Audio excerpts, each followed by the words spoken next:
Hello, this is James Helm of Helm Enterprises Forging Division, standing inside the world headquarters south of San Antonio, Texas. This is a video I've been wanting to do for a while. By the way, this is the second one of 2016. Woo. On January 1st. On a cold, wet, and nasty day. I wanted to talk a little bit about hand forging. I used to teach a simple knife making class before I moved into my current shop, way out amongst the coyotes and the hydrophobic skunks. And one of the things when I started teaching it that I did not realize I was going to have to cover is how to hammer. It just never occurred to me that there would be students that wouldn't know how to swing a hammer, because I had grown up chopping brush, splitting wood, cutting firewood with an axe by hand. They're all very similar motions, and a lot of my students hadn't used a swung tool very much. So they did not have the muscle instinct that I had built up over time. So I started teaching my technique as the first thing that we talked about once we got out into the shop and started working. And it made a big difference in how well the students were doing.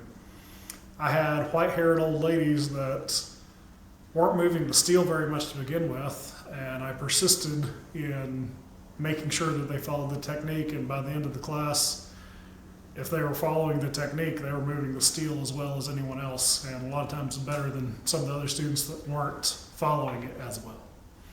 So this is just how I did it. Good. Hi there, Key-Cat.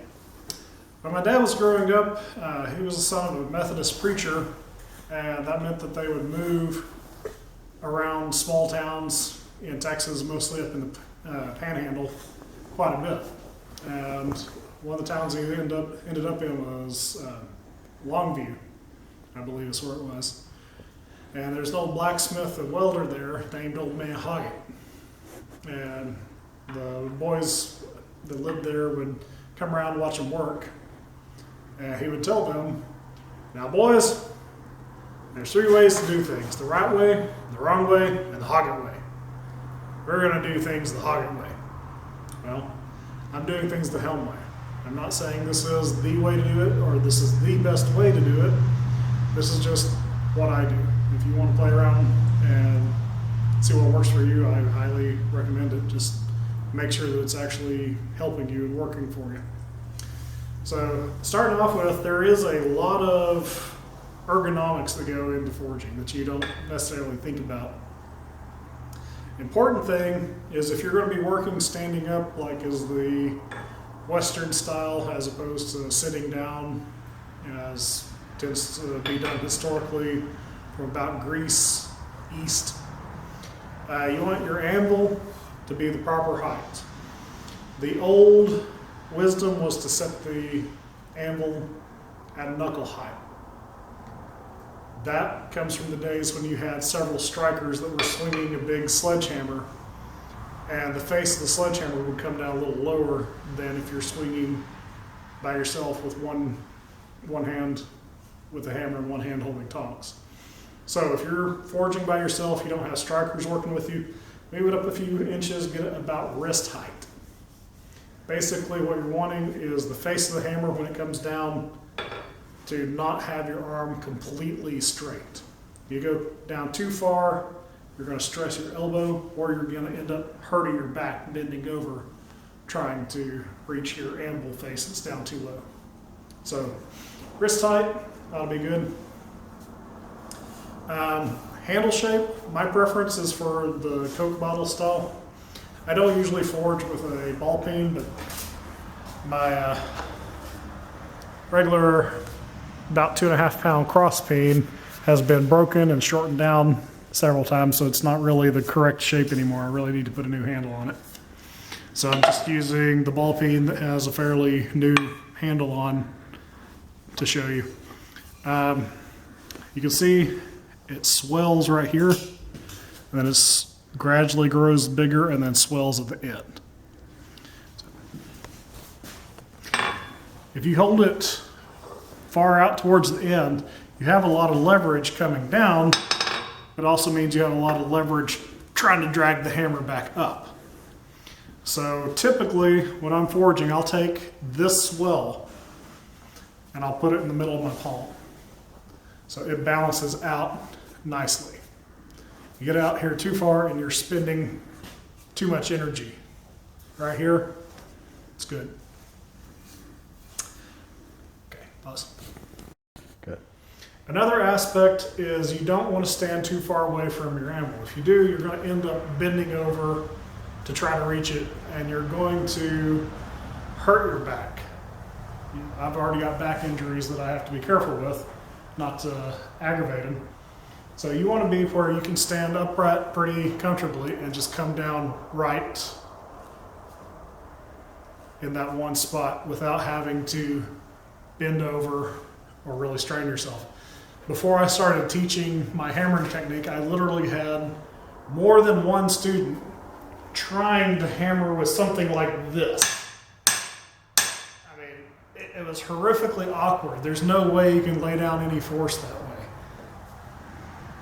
It's not even comfortable for me to stand like that or hold the hammer like that. I don't know what was going on, but you want to be able to stand upright, naturally swing down, and without extending your elbow fully, lay down a good blow with your hammer. Okay.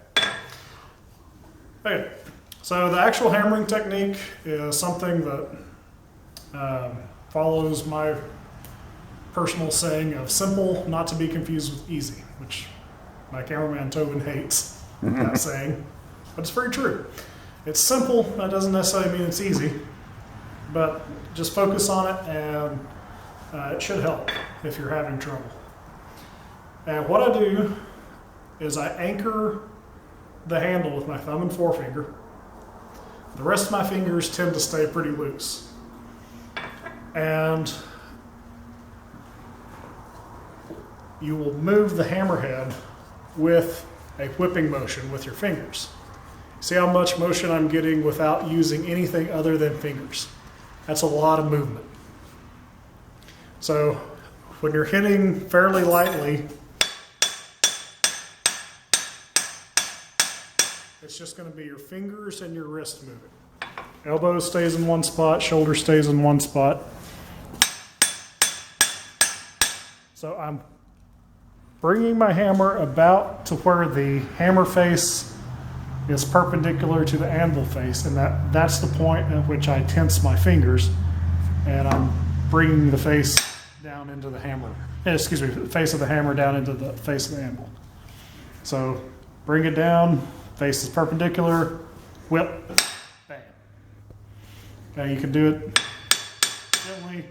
You can do more general forging motion. So you need to hit a little harder than just that. If you're only using your fingers and your wrist, it's good for smoothing out hammer blows, planishing it. But if you need to hit a little harder, like what you typically would when you're forging, you have the same motion going on. You just add your elbow into the mix. Shoulder should stay pretty still.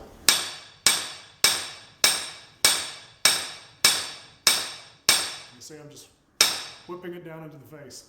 By the time it's rebounding off the face, my muscles in my forearm are already relaxed. So they're only tensed when they're whipping, and they're already relaxed coming up. And it's going to save you a lot of energy. It's going to save a lot of muscle soreness.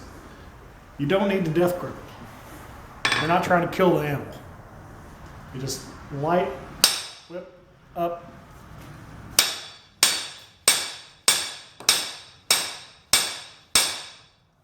There you go. So you really need to move some steel. Same motion with your fingers, same motion with your wrist, same motion with your elbow. You just add your shoulder in. You come up, whip it down.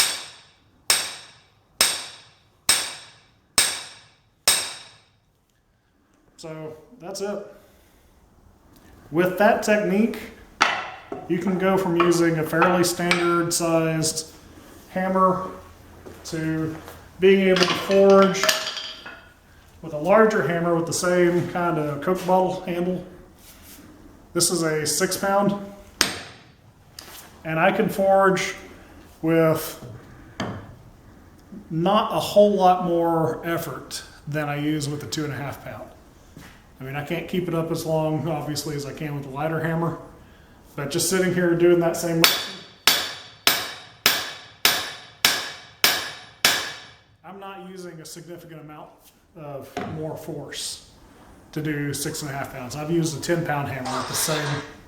I've used a 10-pound hammer with the same motion that had a Coke bottle handle on it. So.